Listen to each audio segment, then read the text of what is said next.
রমাজান মাসে দোয়া কবুল হোক, আমাদের সকলের দোয়া কবুল হয়ে যাক, এটা আমরা সবাই চাই কি চাই না? এইটা জোরে বলেন, চাই কি চাই না? এটা আমার শেষ কথা। রমাজান মাসে দুটি সময়ে আল্লাহ তাআলা বান্দার দোয়াকে কবুল করে। বলেন তো কয়টা সময়? দুইটা।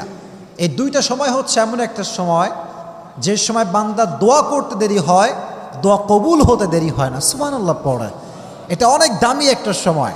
নাম্বার ওয়ান সময় রমাজান মাসে তো আমরা সাহারি খেতে অলওয়েজ উঠি, এটা আমাদের মিস খুবই কম হয়।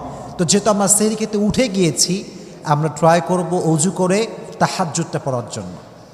বেশি না, আপনি 2 রাকাত পড়েন বা 4 রাকাত পড়েন বা 6 রাকাত পড়েন, যা হয় কিন্তু পড়ান।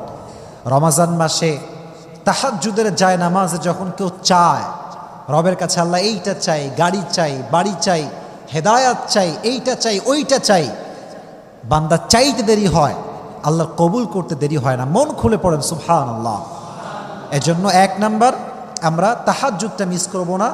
তাহাজ্জুদের সময় আল্লাহর কাছে বারবার আমাদের চাওয়া পাওয়াগুলো আমরা চাইতে থাকবো। রাজি আছেন তো ইনশাআল্লাহ? তাহলে 1 নাম্বার তাহাজ্জুদের সময়। কোন সময়? তাহাজ্জুদের সময়। নাম্বার 2, রমজান মাসে দোয়া কবুল হওয়ার শ্রেষ্ঠ সময় হচ্ছে ইফতারির সময়।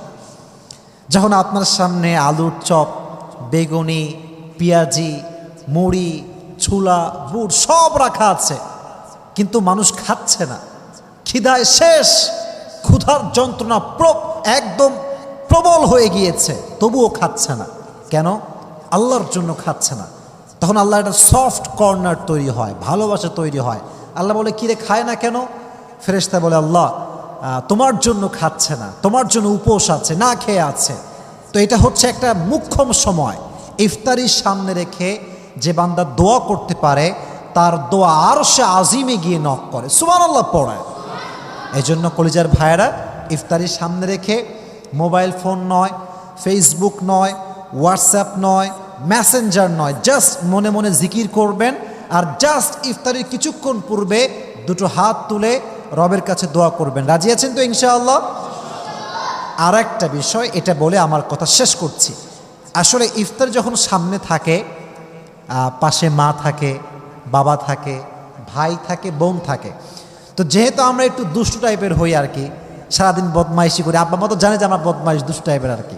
তো আব্বা আম্মার সামনে 2 হাত তুলতে লজ্জা লাগে, যে মায়ের সামনে হাত তুলে দোয়া করবো, মা কি বলবে, এই লীল কত বড় আল্লাহ রে তুই। তো এটা একটা হতে পারে। এই জন্য মাথায় রাখবেন, দেখেন দোয়া করার জন্য হাত তোলা কোনো শর্ত নয়। কথা কি বোঝা যায়? কথা কয় বোঝা যায়?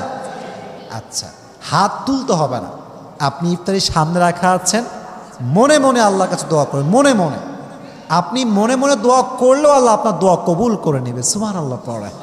এজন্য আমরা সকলে ট্রাই করব। 1 হচ্ছে তাহাজ্জুদের সময়, 2 নাম্বার কোন সময়? কথা বলেন, কোন সময়? ইফতারের সময়। আল্লাহ সবাইকে এই 2টি সময়ে বেশি বেশি দোয়া করার তৌফিক দান করে, সকলেই পড়েন আমিন। আল্লাহ আমাদের মনের নেক আশাকে কবুল করুন, এই সকলেই পড়েন আমিন।